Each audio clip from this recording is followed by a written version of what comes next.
Olá, pessoal, sejam muito bem-vindos aqui no podcast 1818. Como eu disse a vocês, um programa que tem por objetivo produzir diálogos que impactam. Na verdade, nós queremos dividir com todos vocês uma série de experiências, histórias, contos, causos, enfim, sobre espiritualidade, sobre fé, sobre experiências de milagres. E nós gostaríamos muito de ter você como nosso ouvinte ou como nosso telespectador, não importa a forma que você vai assistir esse programa. Mas eu espero que chegue no seu coração, na sua alma, no seu espírito e que de alguma forma ele possa fazer sentido para você. Os nossos convidados sempre trarão histórias magníficas, histórias que vão nos inspirar muito. Então é isso, vamos para mais um programa 1818. Esse programa ele chegou para você com patrocínio da RPA Produções. A RPA é a empresa perfeita para você que quer criar uma boa experiência para eventos para você e para os seus clientes. Então eles vão resolver todos os problemas que vocês tiverem. Se vocês querem entrar em contato, é só entrar no Instagram, @RPA Produções, ou pelo site deles, que é www.rpaproduções.com. Muito bem. E hoje temos uma convidada que vai trazer para nós histórias muito interessantes sobre a sua caminhada espiritual. E estamos aqui diante da Márcia Claro. Márcia, vamos iniciar hoje o nosso papo, você falando um pouco sobre você. Seja muito bem-vindo ao 1818. Espero que você curta bastante esse momento com a gente. E seja muito bem-vinda. Eu agradeço muito o convite, é uma alegria imensa e eu espero somar, nesse grande projeto, porque é um grande projeto. E eu estou muito feliz. Muito então, bom. Vamos conversar. É isso. E vamos lá, fala um pouco sobre você, não precisa ainda narrar toda a tua história, mas fala um pouco quem é a Márcia, para as pessoas que estão aqui nos assistindo, te conhecer um pouquinho melhor. Bom, meu nome é Márcia, Eu tenho 47 anos, tenho 3 filhas, sendo uma com 19, uma estrelinha, que voltou aí para casa e ela teria 11, e tem uma de 5 anos também, a Arco-Íris. Eu sou securitária, entrei nesse ramo em 1997 e foi uma carreira, dentro aí do ramo securitário, mas eu sou formada em História, que é a minha paixão, Acredito na educação, então eu dou aula, num instituto da empresa que eu trabalho, que é uma forma de eu estar promovendo conhecimento com as pessoas que querem se recolocar. É um projeto de recolocação profissional, Então eu dou aula dentro desse projeto também e sou artesã e tenho uma vida assim com muitas atividades, E acho que para começar seria isso, E aí, quanto à caminhada espiritual, essa eu acho que eu tenho, assim, algumas histórias que eu posso compartilhar mesmo, História de fé, nem sempre a caminhada é fácil. Na verdade, ela sempre é cheia de desafios, E a minha foi assim, mas graças a Deus, deu tudo certo dentro do seu tempo e estamos aqui hoje. Muito bom.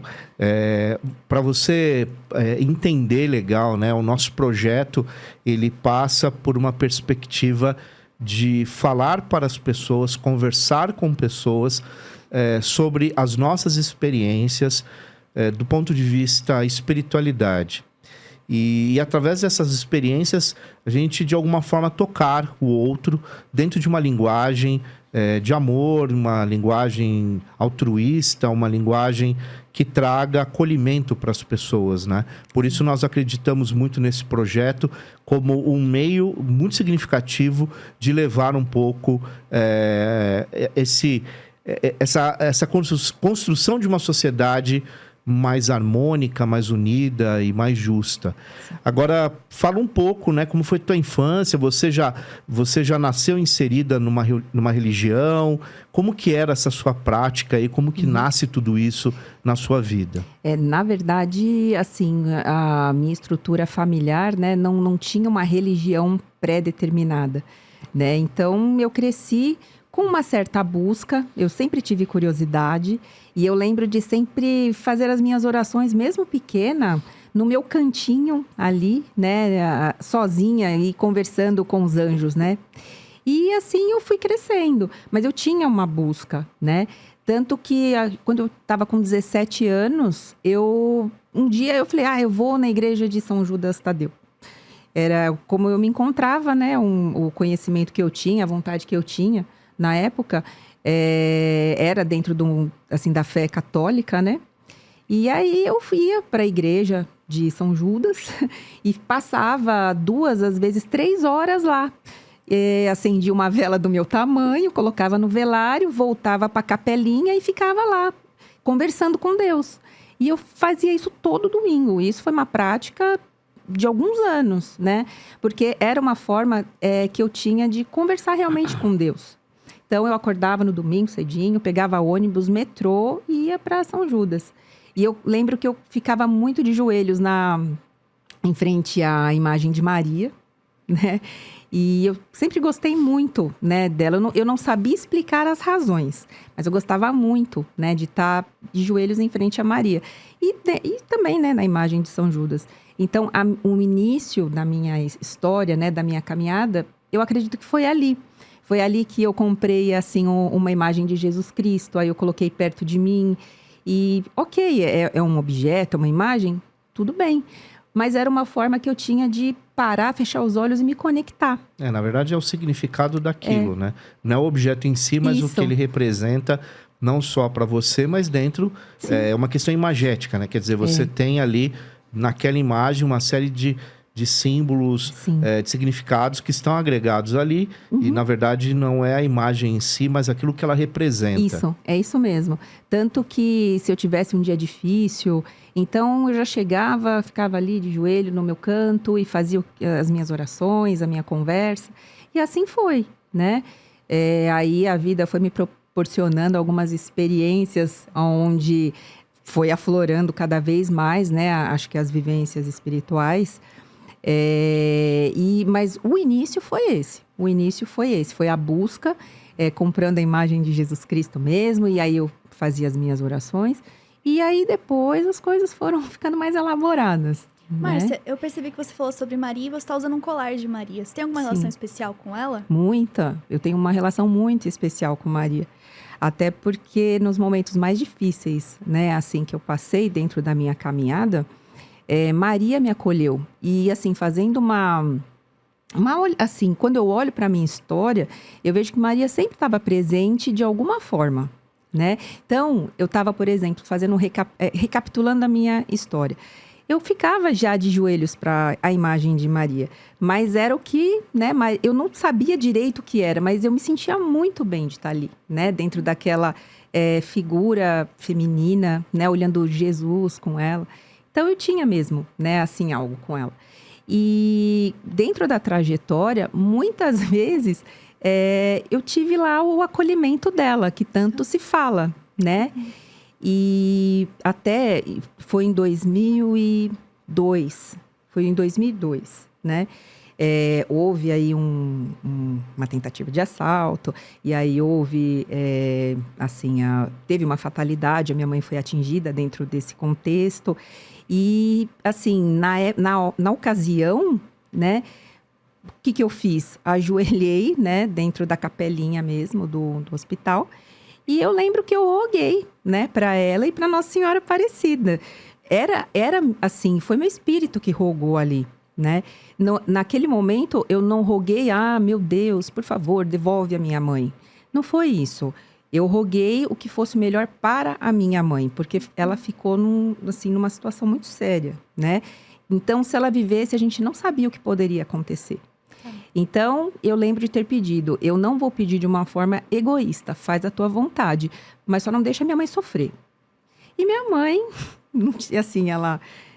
É um milagre, porque ela voltou como se nada tivesse acontecido, no sentido de ter sequelas mesmo. Ela foi baleada? Foi um assalto? Foi uma tentativa de assalto. Uma tentativa. E assim, você pode dizer onde ela foi baleada? Na cabeça. Foi na cabeça. Na cabeça. E aí foi socorrida? Foi. Ela tomou o tiro na cabeça, né? E aí a gente correu para o hospital.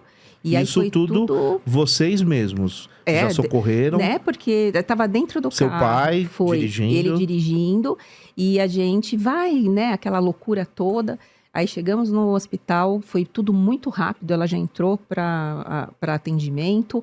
Só que a cirurgia foi no outro dia, né? Tá. E foi quando o médico falou para nós: olha, a gente não sabe.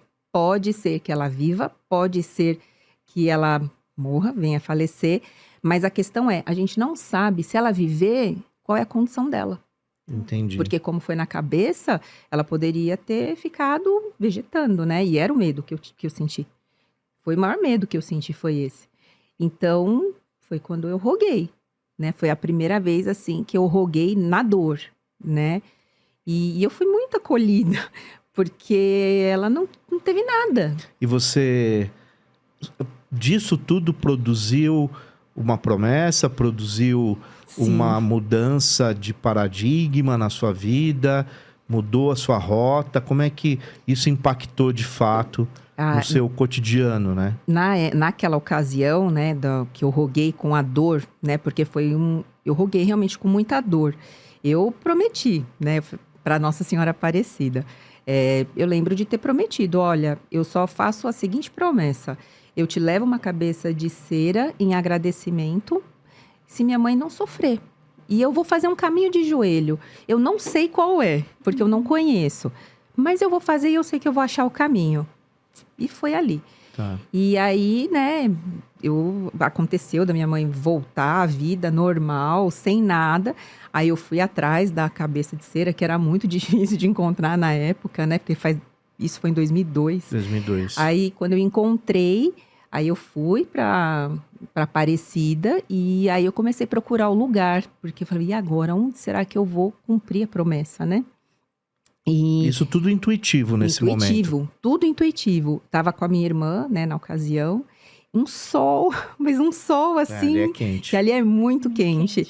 Aí, a hora que eu cheguei naquela ponte que liga, né, uma igreja da outra. Isso. Aí eu escutei, é aqui. Aí meu Deus, e agora, né? Agora é força. E aí eu subi e aí eu comecei o processo de descer de joelhos. Aí foram 2h30, mais ou menos, da caminhada de joelho.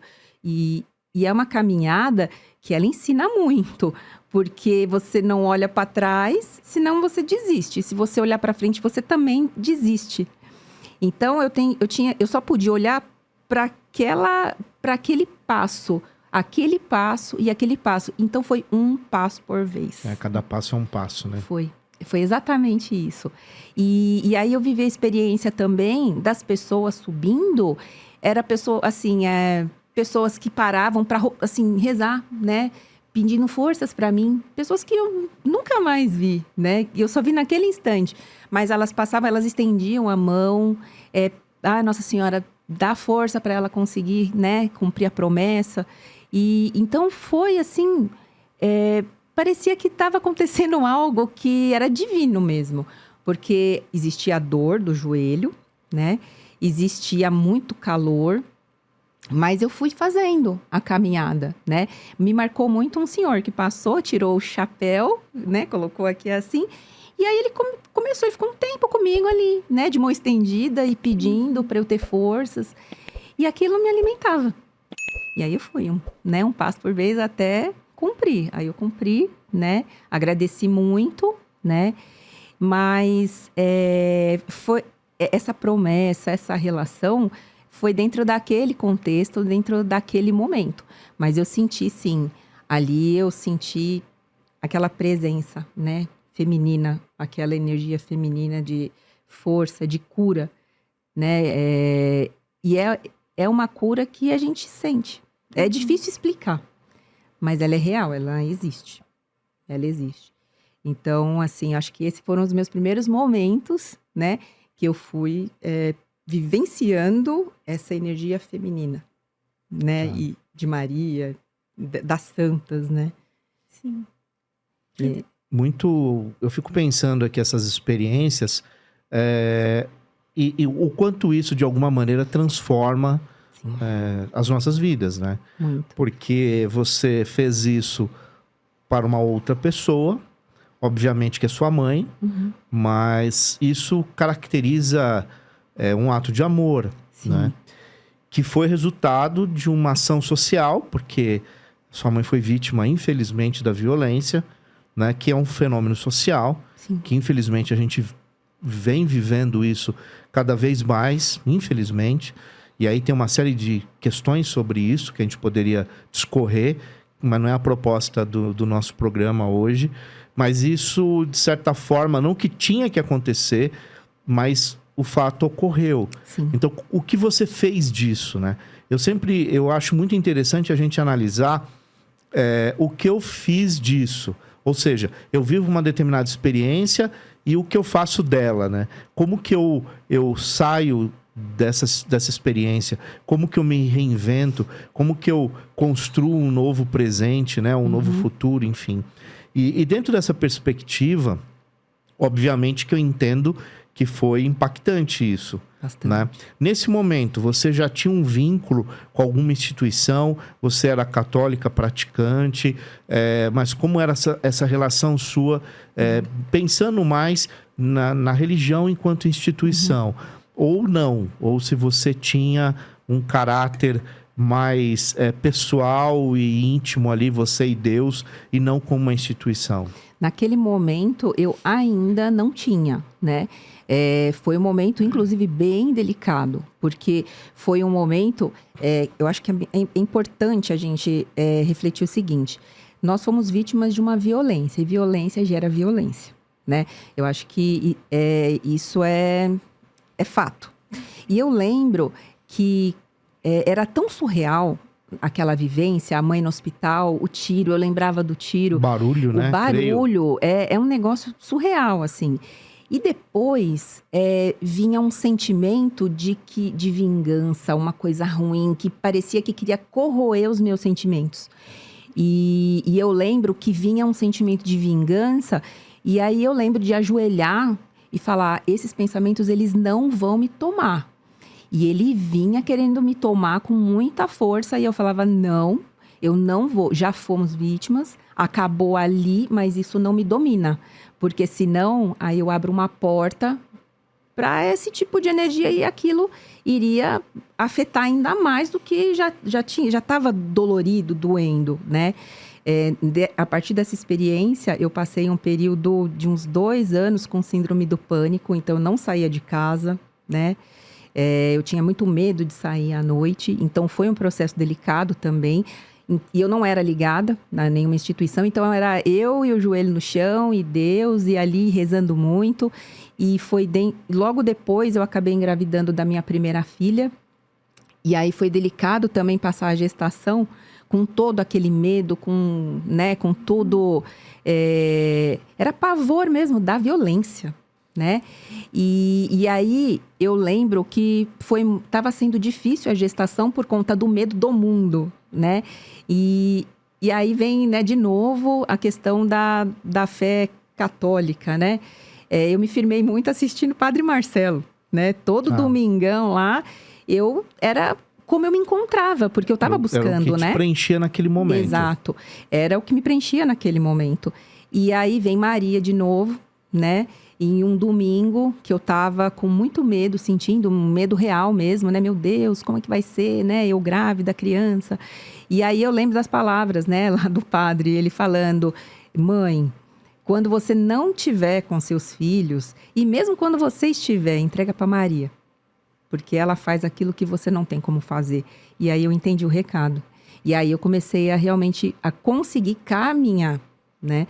Porque essa questão da violência, ela preenche, assim, de uma forma muito negativa. É muito violento, É né? muito violento. Você teve que fazer terapia ou não? Tive. Eu tive que fazer a terapia e aí eu falei: bom, agora eu preciso ir atrás de alguma coisa.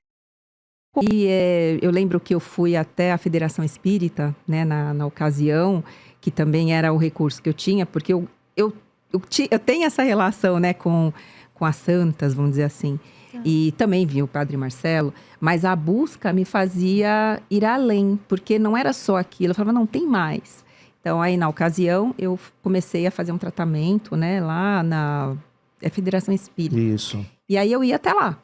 E aquilo para mim também começou a ser uma prática de desafio, porque como eu tinha medo de sair de casa, então eu tinha que enfrentar o medo de sair. Então, aconteceu de eu sair até a porta algumas vezes e voltar. Aí o medo me dominava. Aí eu falava, não pode dominar. Aí eu voltava. Então, foi um processo de idas, então demorou, né? E aí eu lembro que eu comecei a fazer um tratamento, passe, né?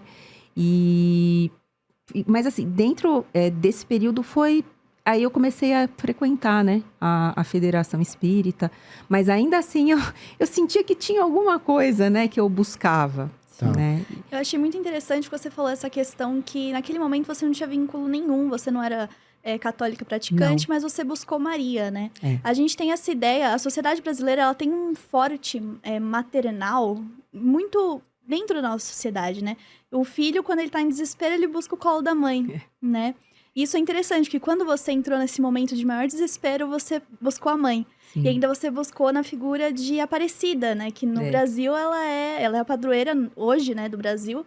Não foi desde o começo, né? Antes era Nossa Senhora da Conceição, né? Mas hoje é Nossa Senhora Aparecida.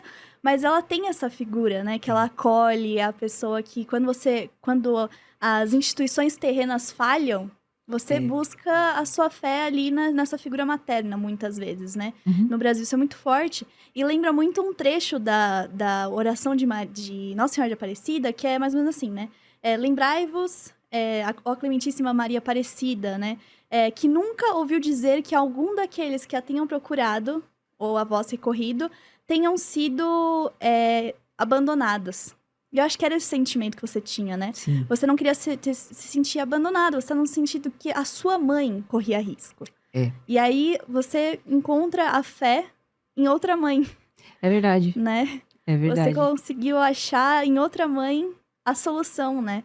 E isso que eu acho muito bonito, de fato. Porque essa figura, esse lado feminino de Deus, que naquele momento estava do seu lado, né? E isso é real mesmo, né? É que assim, eu acho que as pessoas às vezes buscam a espiritualidade em muitos eventos, né? Não, para eu viver a espiritualidade, eu tenho que viver eventos, a coisa ser pirotécnica. E não é, né? Você viver a espiritualidade é você perceber o seu dia a dia, né? É muito íntimo, né? É íntimo e é todas as coisas, porque se a gente perceber mesmo, Deus está em todas as coisas, né? Em tudo. Eu lembro de ter ouvido de uma amiga minha, Deus está nesta cadeira. Aí eu lembro de Aí eu falei, mas o que ela quis dizer com isso? E aí depois eu entendi. Ela falou assim, está nessa cadeira porque alguém pensou, alguém trabalhou e Deus está em tudo isso. E eu falei, isso é muito profundo, é verdade. E então Deus está em todas as coisas, né? Em todas as coisas.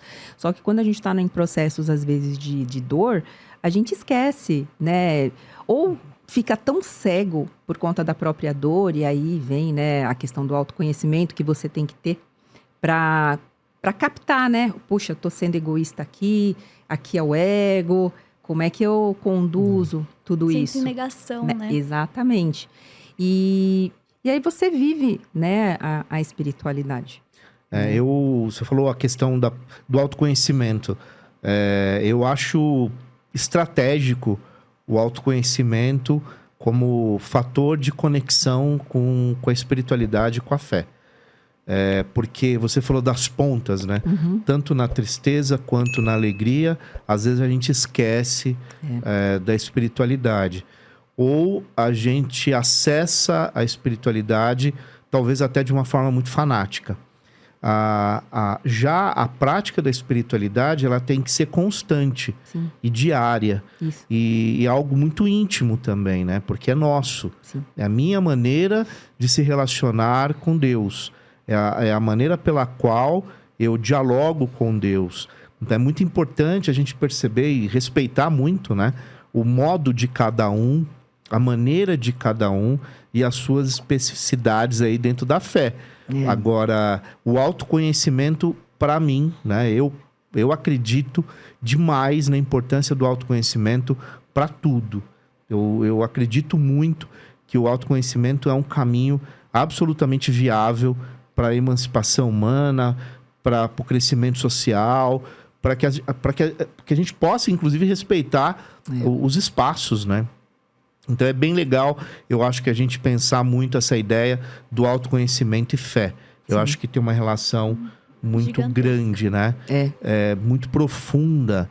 E aí você, né, retomando a história da Márcia, então você teve essa experiência impactante, né? E aí você continua caminhando e pelo que eu percebi, você estava sempre buscando de alguma forma, né? Para tentar se encontrar ou achar um caminho. E como isso foi se processando aí ao longo da tua história? É interessante essa parte da história, porque realmente eu sempre busquei, né? E eu lembro que hoje eu faço parte de uma ordem, né? E essa ordem eu conheci quando eu era muito jovem, mas por N questões eu acabei não fazendo parte, né, dessa ordem quando eu era muito jovem. Eu vim a ser depois de eventos acontecidos na minha vida, mais madura. E aconteceu de uma maneira muito inusitada. Eu encontrei com uma pessoa, né, num transporte público, que me convidou, né, para uma atividade da ordem. E eu fui uma vez, e na segunda vez eu já conversei com uma pessoa que falou assim: você não gostaria, né, de ser parte, né, do nosso grupo? E eu topei na hora. Aí eu lembro dela falar assim: nossa, mas você não quer pensar? Eu falei: não tenho que pensar, eu achei. E eu senti, era o meu espírito ali falando, achei.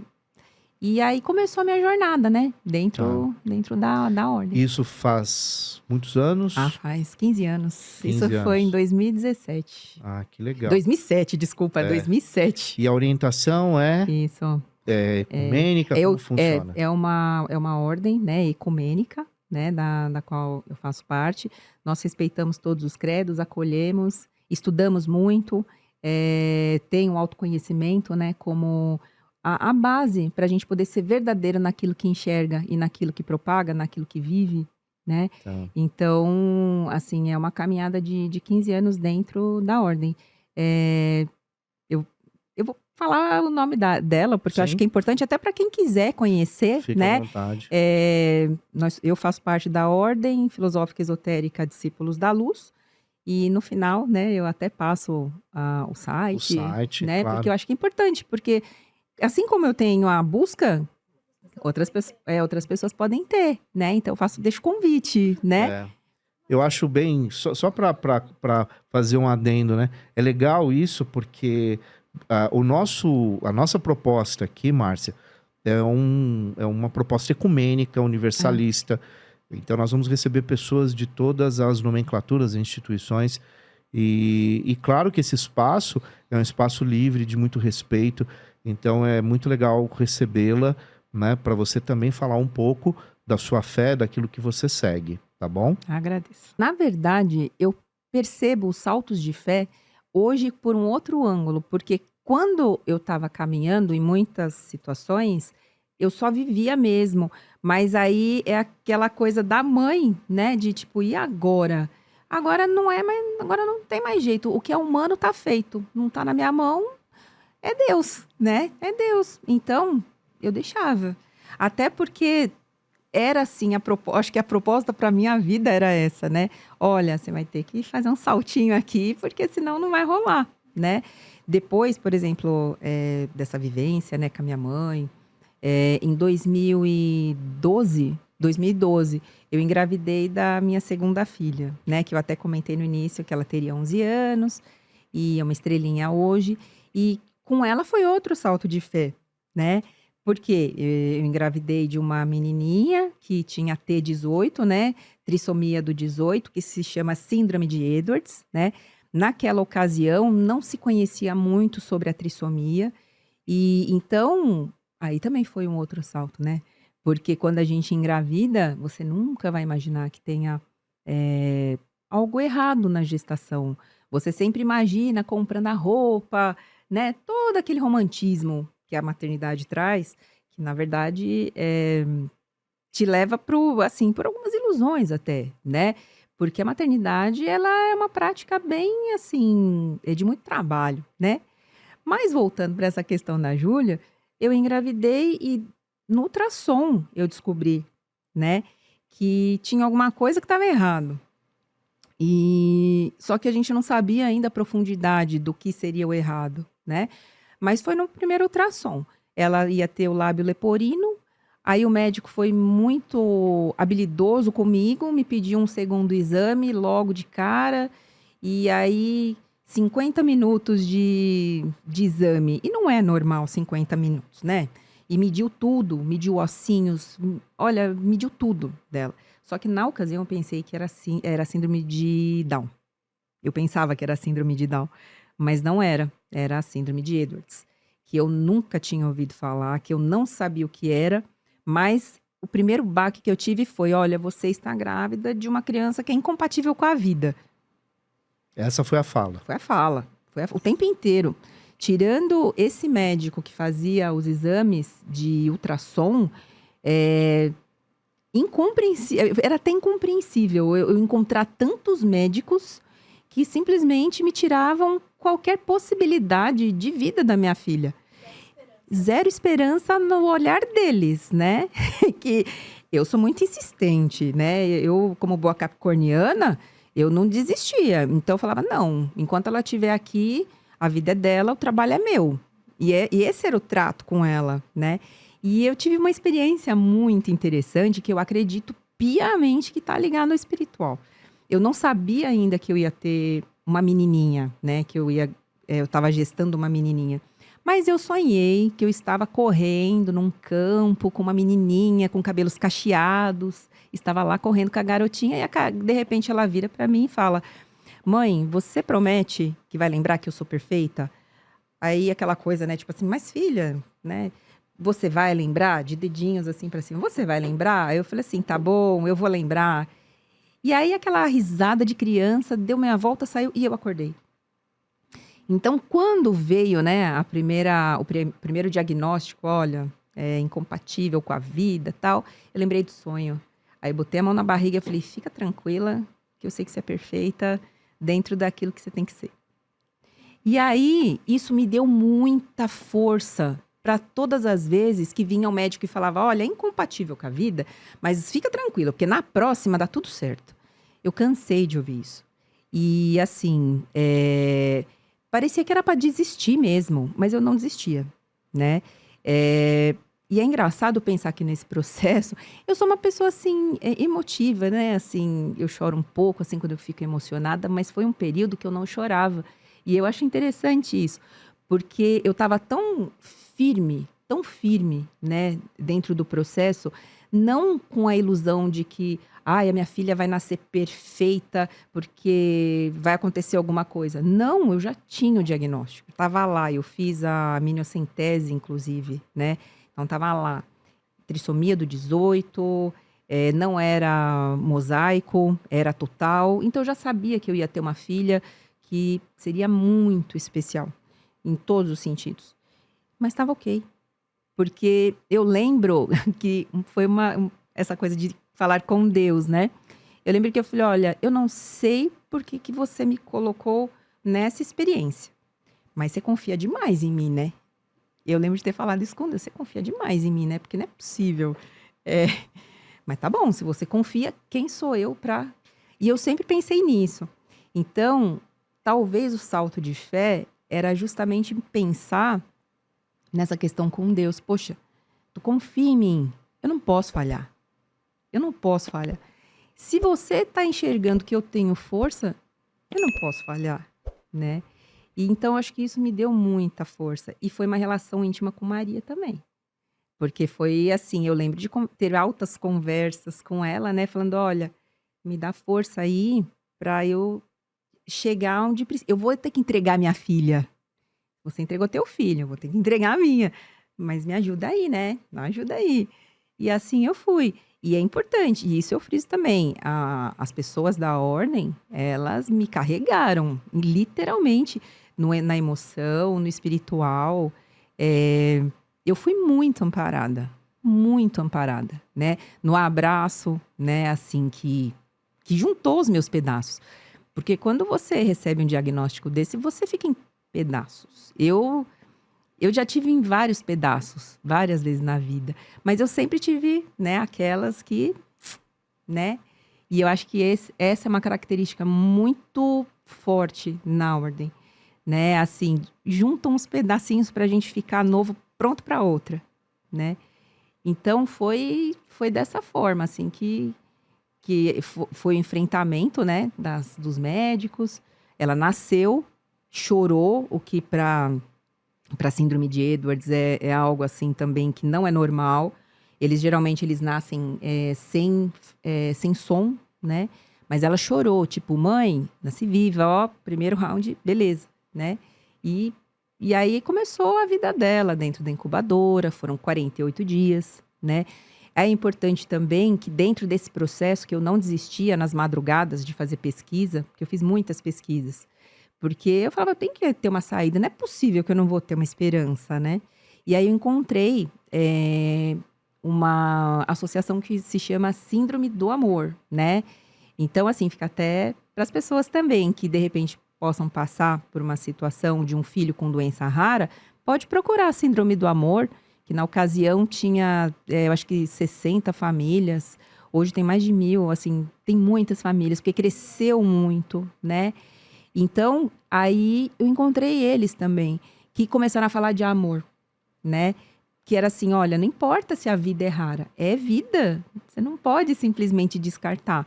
Porque a minha briga era essa com o médico.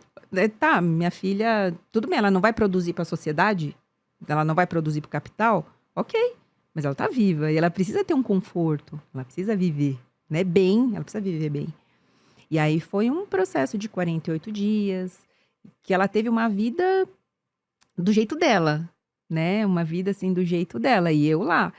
E espiritualmente eu estava amparada, porque tudo foi acontecendo de uma forma que meus pontos, eles não estouraram, porque eu tive cesárea. E eu fiquei em pé desde o primeiro dia. Então, assim, o meu corpo material não sofreu. Não sofreu um leite que assim, pedrou. Eu não sofri nada. Então, é Deus. Eu tenho certeza que foi todo o amor, assim, sabe? Não só de Deus, mas da ordem, né? Que estava ali. Foi um processo nosso, né? De conhecer o que a gente não sabia. Porque a Júlia, ela foi um salto de fé. Porque ninguém sabia o que ia acontecer. A gente tinha com a gente que ela poderia estar até hoje com tráqueo, com gastro, como ela poderia ter voltado para casa. E até ela voltar para casa foi um processo assim que tudo foi se encaixando, né? O dia que ela pôde voltar para casa, todo mundo pôde se despedir dela, sabe? Foi num dia em que todos da ordem estavam lá com a gente, né? Comigo e com o pai dela. Então, e a gente, assim, apesar da dor, que era muito grande, a gente se sentia tão amparado. É até difícil, assim, falar com que a pessoa, de repente uma outra pessoa, né? Falar, nossa, mas você não sentiu? A gente estava sentindo, mas a gente também sentiu o amparo. E o amparo espiritual, né? O amparo das meditações, o amparo energético, é um negócio que te blinda. É muito, muito profunda essa experiência, né? E depois, inclusive, no final do programa, se essa instituição do amor, né? Síndrome do amor, você pode também deixar aqui para as pessoas, de repente, como você disse, né? Esse programa vai para o mundo inteiro, né? De repente, alguém está vivendo a mesma experiência e precisa de um aporte nesse sentido também, né? Uhum. Olha, ser mãe, eu penso da seguinte forma hoje, né? Eu acho que, infelizmente, às vezes a gente é muito egoísta, né? Enquanto é mãe. Ah, é meu filho, eu faço o que eu quero. Mas a experiência com a Júlia, ela foi tão profunda que ela me mostrou que eu, enquanto mãe, eu cuido, eu educo e falo, ó, o caminho tá aqui, né? Eu gosto muito de uma fala, né, que eu escuto muito dentro da ordem, que é assim, a gente educar filho para ele ser antídoto, mesmo no meio do veneno das cobras, para ser antídoto. E então é isso que a gente tem que fazer. A gente vai lá, educa e tá aqui. E é com amor e é com liberdade, né? O egoísmo, a gente tem que ter uma cautela, né, para não entrar na seara de que, não, eu sei tudo, Eu sei, mas eu não sei tudo. E eu aprendo com o filho, com as filhas, né? Eu aprendo com a de 19, aprendo com a de 5, né? E eu tenho, assim, muitas amigas que eu tenho uma relação maternal com elas também, né? E isso é até engraçado, porque tem hora que eu falo assim, nossa, mas será que eu sou tão maternal assim? Eu me questiono, eu falo, será que eu sou tão maternal assim, né? Mas eu acho que de alguma forma eu acho que eu sou, né? Mas eu acho que as mães, elas entregando mais, né? E isso é uma vivência muito particular, né? Eu acho que entregar o filho para ser feliz, né? Eu acho que isso é importante. Porque ele ser feliz, às vezes, é diferente daquilo que eu quero, daquilo que eu penso, né?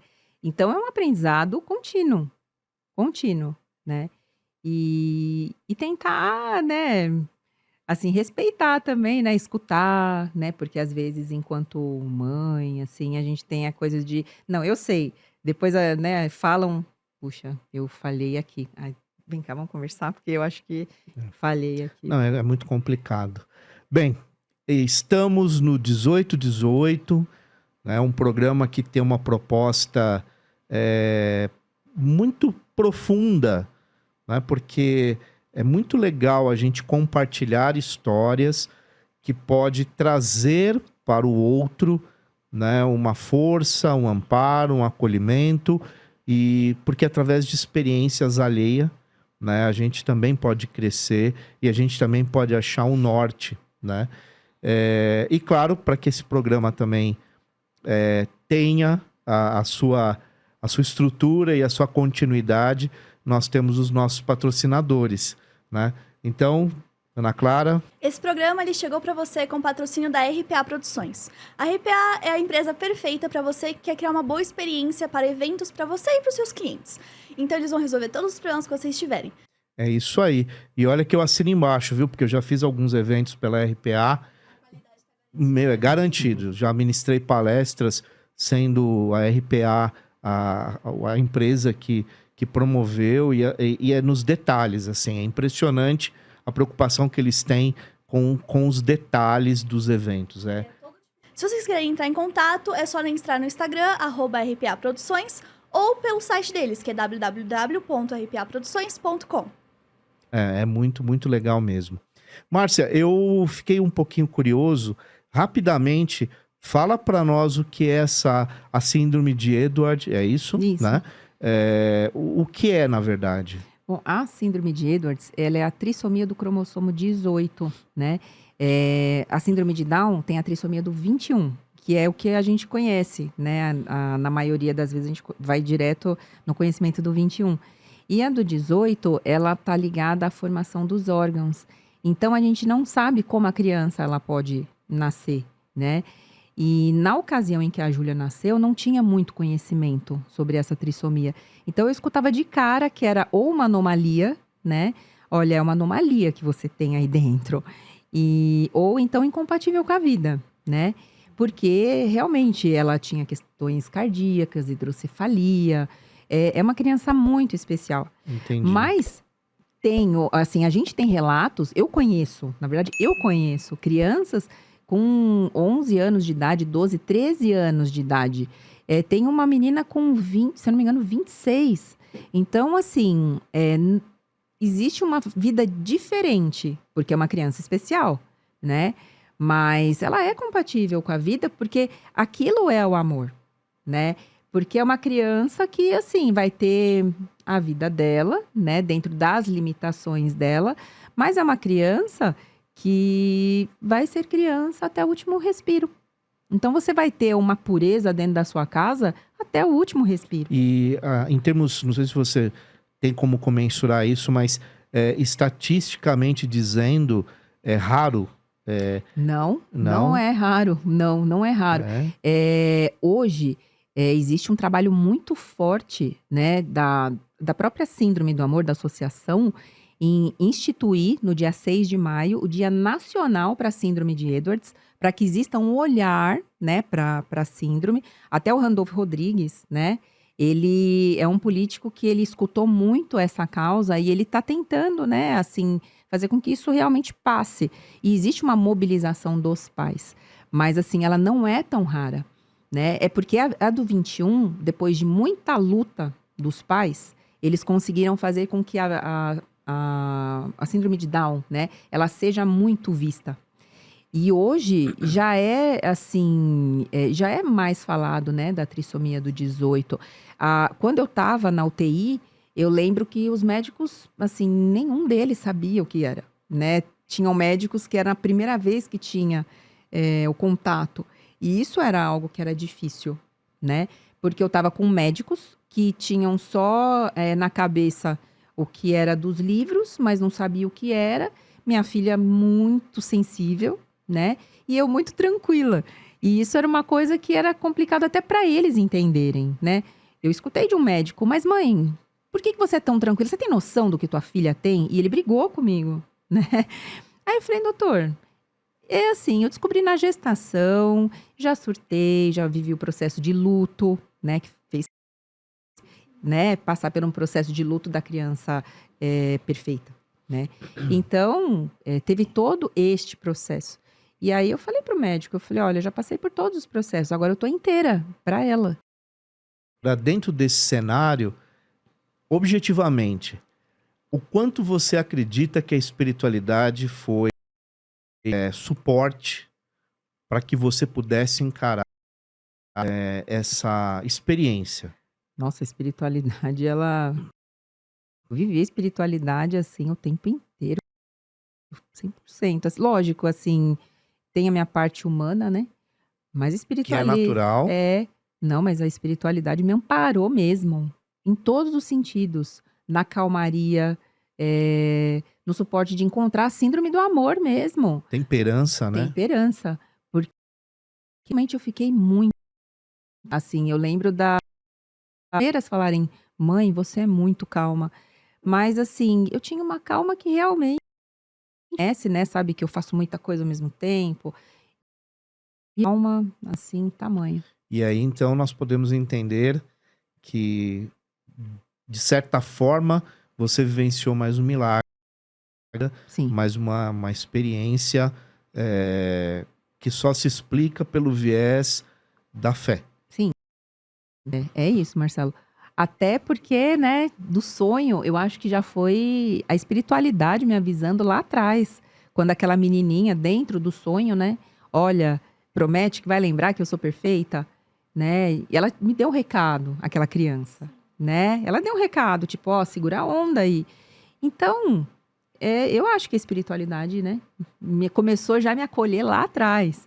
E foi um processo, com certeza, de milagre. Pode acontecer, poxa, mas a sua filha morreu. Tá, ela não faz mais parte da nossa vida, né, aqui, cotidiana. Mas ela vive em mim.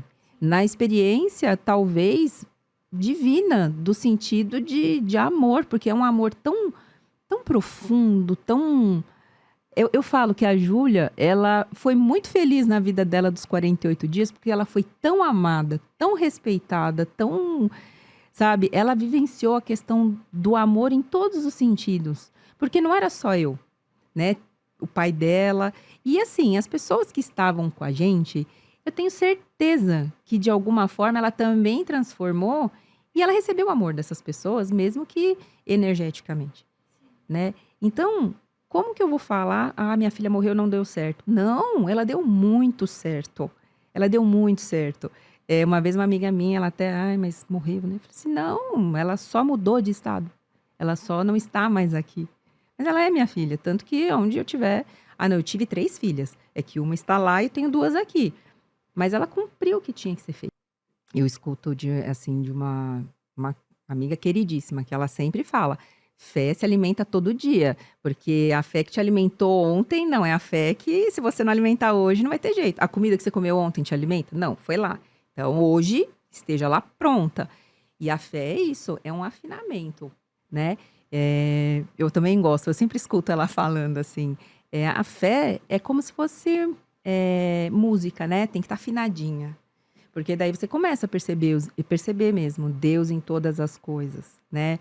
Que é nas coisas simples mesmo, né?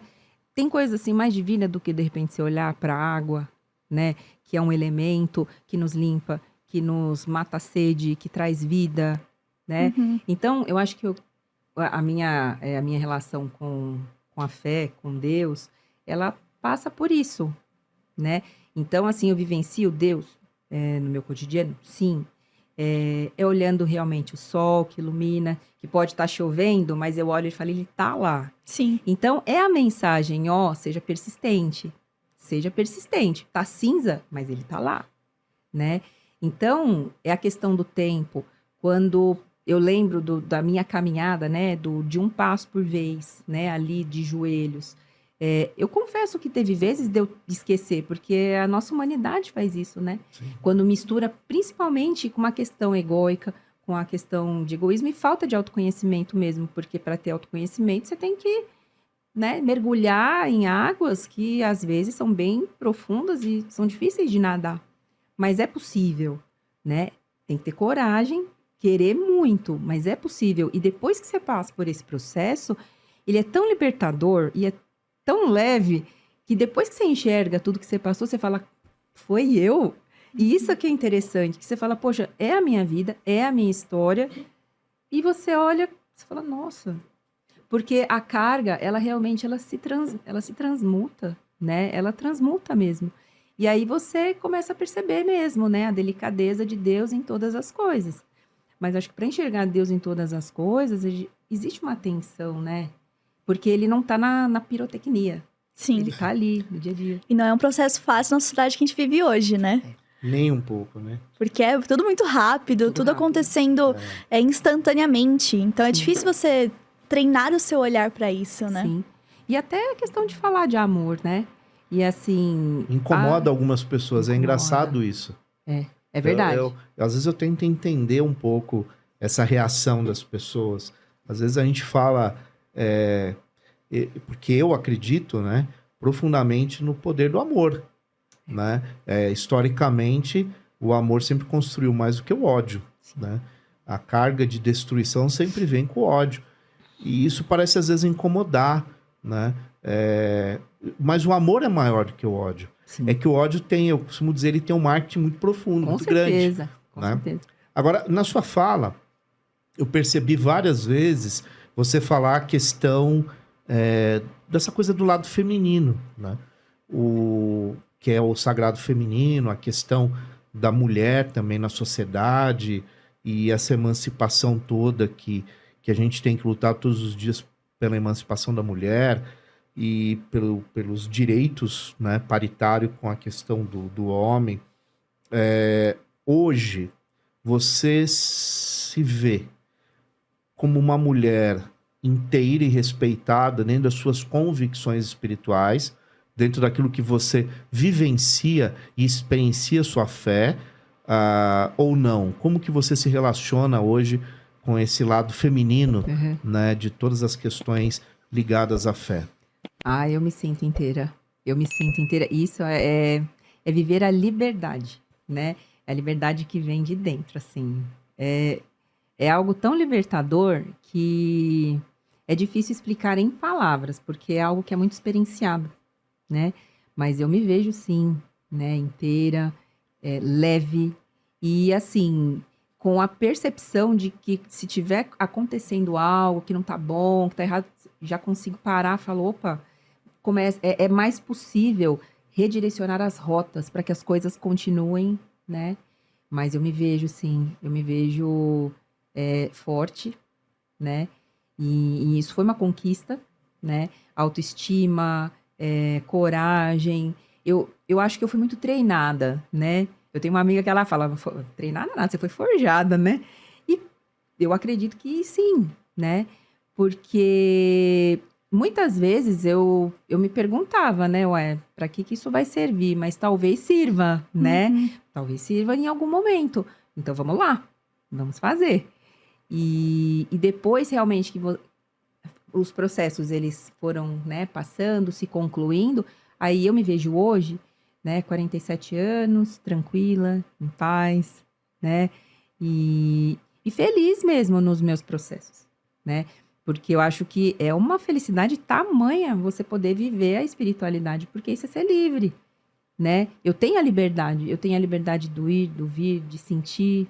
Você não vê a questão da espiritualidade como um processo de amarras, Não. em momento algum. Você consegue ter essa profundidade de entender que esse é um caminho que te leva a um processo de liberdade. De liberdade, com certeza. Até porque se tem alguma questão que te amarra, eu acho que já você tem que levantar aí um alerta vermelho. Uhum. Porque que leveza que se tem amarrado. Algo, Até me faz pensar uma questão, né? Você não encara a fé como um elemento de alienação. Então, eu acho que a fé, ela pode ser conduzida, No né? seu caso, não. Não, no meu caso, não. Mas a fé ela pode ser usada como um elemento de alienação Pode. social, política Pode, e etc. com certeza. Até porque se a pessoa não tem autoconhecimento no sentido mesmo profundo de separar, né, joio de trigo, fica até fácil, né, pela fé, né, Sim. aquela fé assim, alienar. É porque a gente também tem que ser muito crítico Sim. à mercantilização da fé, né? O quanto, Sim. infelizmente, se usa, né, de técnicas mercadológicas como um caminho de obtenção de recursos materiais. E aí, quando você traz as suas experiências, eu, pelo menos dentro da minha visão e daquilo que eu estou lendo aqui, são experiências muito profundas e pessoais, e uma relação direta com Deus, com a espiritualidade, né? Não é algo que está condicionado a uma obrigação ou uma determinação, é algo muito intuitivo, muito sentido, de muita intimidade com Deus e com a espiritualidade. Eu acho que isso é um fator primordial na nossa caminhada, né? E para quem está aqui nos assistindo, quando a gente começa a idealizar o 1818, que na verdade esse é uma parte do projeto, nós vamos ter outras vertentes, a ideia central é levar para um grande número de pessoas experiências que podem transformar. Porque de experiências que não transformam, tá cheio e eu acho que não são transformadoras de fato, né? E a gente tem que produzir, sim, conteúdo de qualidade, que as pessoas tenham nesse conteúdo uma perspectiva, seja ela qual for, porque cada um de nós aqui somos um universo próprio com as suas próprias experiências, né? Então é bem legal, eu acho que o que você está trazendo para que a gente possa levar para as pessoas esse pensamento. E já emendando, eu quero te fazer uma pergunta. Na sua visão, né? Você é uma pessoa que trabalha no mercado financeiro, securitário, você tem aí seus projetos pessoais, você tem uma formação acadêmica na área da história. Como que você conecta Deus e tempo? Olha, Deus é vida, né? E vida é tempo, então eu procuro estar colocando esse alinhamento, né? É esse alinhamento mesmo. E é algo bem consciente, né? Do sentido de que, poxa, será que o que eu tô fazendo tá bom, não tá? Mas não para estar agradando, não é isso. Mas é que é afinidade mesmo. Eu acho que eu realmente construí algo junto à espiritualidade, que se tem algo que não tá bom, eu paro e falo, olha, não tá bom, eu não tô conseguindo. E aí eu faço, né, essa parada. Então eu acho que Deus está relacionado completamente com o tempo, e o tempo é a nossa vida. Muitas vezes a gente escuta, né? Tempo é dinheiro. Não, não é dinheiro, tempo é vida, né? Porque cada minutinho que passa, né, é um pouquinho a menos até eu chegar à minha volta. A realidade é essa, né?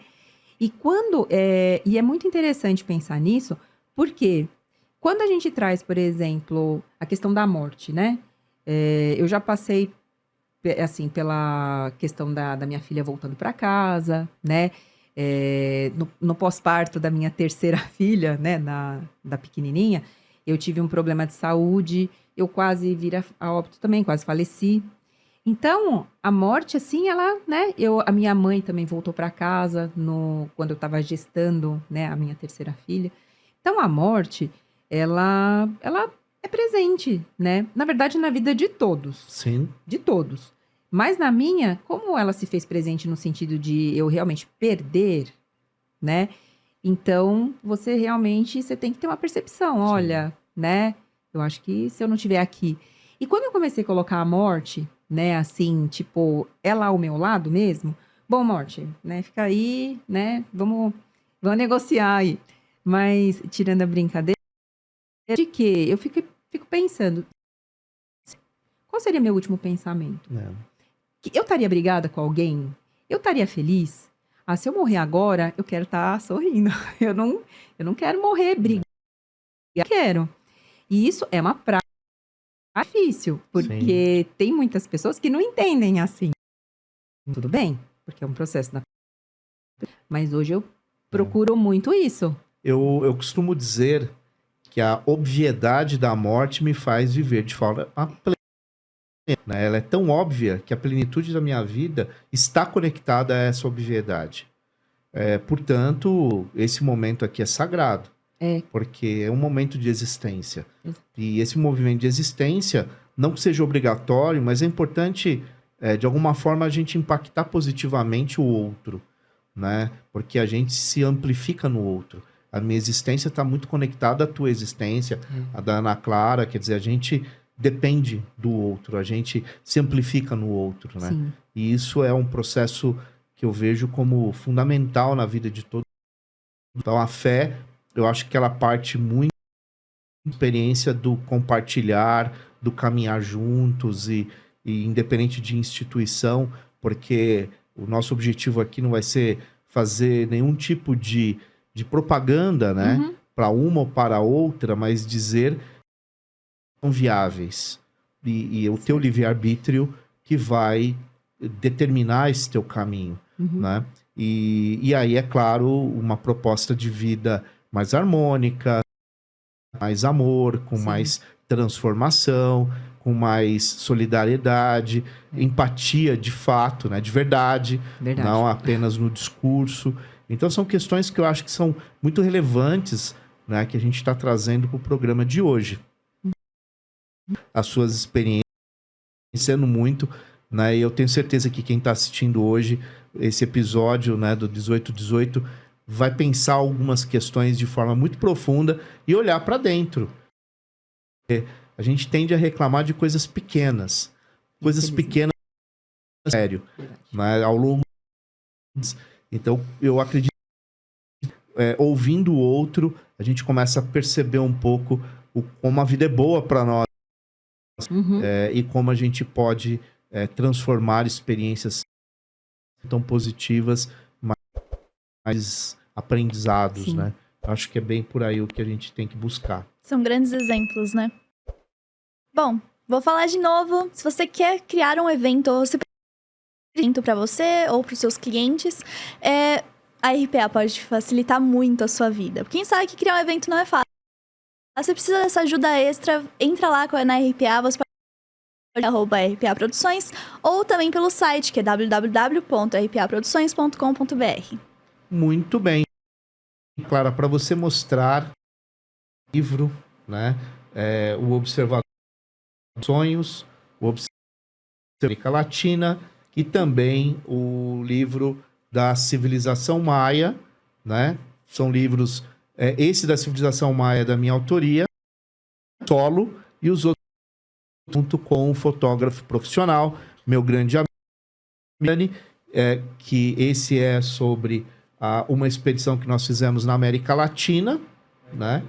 E depois também nós temos esse que é o Sonho. Vale a pena conferir. É só entrar na livraria da editora Escortece, que você vai encontrar esses livros para você adquirir, ou no meu site www.marcelolambert.com.br e entrar em contato com o nosso pessoal.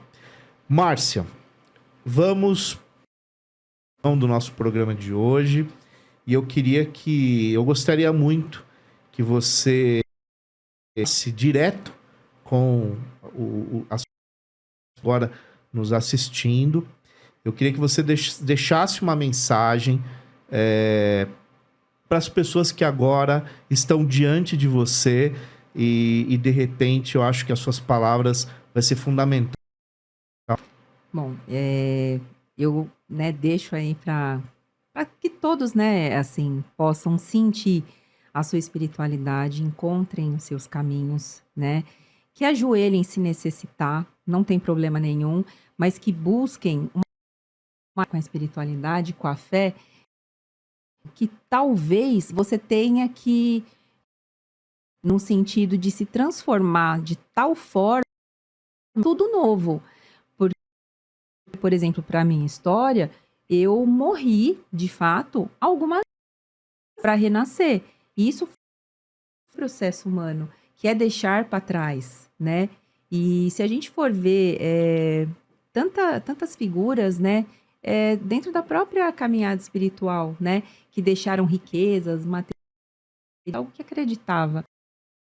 Isso é um ato de coragem, fé, e assim, tem que ter coragem, Tem que ter coragem para amar dar trabalho, então tem que ter coragem, tem que vivenciar, para experienciar o que não tá bom, para deixar para trás o que também já foi, e esperar que tudo se renove, Porque eu acho que a espiritualidade, ela faz isso com a gente, Então, nenhuma dor dura para sempre, e que as pessoas, elas possam sentir a espiritualidade até o momento que, dentro daquela dor, elas possam ter isso como um salto, Porque eu acho que hoje eu vejo que as dores que eu tive dentro da minha caminhada, na verdade, elas foram alavancas. Então, eu fui alavancada várias vezes, E eu acho que isso me ajudou muito. Então, eu sou muito grata, Márcia, você foi, eu sou grata. Porque quando a gente entende a nossa existência, não tem como não agradecer. Sim. Por mais duro que seja. Então, eu desejo, assim, que as pessoas se encontrem, que elas encontrem o amor de Maria mesmo, que acolhe, que ama, Eu desejo muito amor universal para acolhimento de todos, Para que a violência, ela não tenha força, que o amor tenha uma força muito superior, muito maior, porque o amor protege, o amor combate, Então, eu desejo, assim, que as pessoas combatam aí os seus medos, aí tudo aquilo que prende, amarra. Então, eu desejo que todos sejam muito corajosos para combater aquilo que prende e sejam livres. Muito bem. Que todos assimilem, essa sua fala, que eu acho pontual. E você pode deixar agora suas redes sociais, contato, o seu desejo. Se você quiser também pode deixar aqui o contato da associação, que você falou, da ordem que você faz parte. Agora o de fazer sua divulgação. Bom, no meu Instagram é marciaclaro03. Às vezes as pessoas entram lá para fazer perguntas mesmo da própria síndrome, Tem mulheres que querem conversar também sobre várias questões, Márcia, você conseguiu, superar isso aqui? Dá uma ajudinha? Então, marciaclaro03. Síndrome do Amor é www.síndromedoamor.com.br, mas se colocar Associação Síndrome do Amor, no Google vai aparecer. Eu tenho a liberdade até de falar da Marília Castelo Branco, que é a presidente da associação, mas foi uma pessoa que me acolheu o tempo inteiro também, e a gente tem uma relação muito estreita. Pode procurar ela também, ela está no meu Instagram. E a ordem é ofedl.com, as pessoas podem encontrar dessa forma.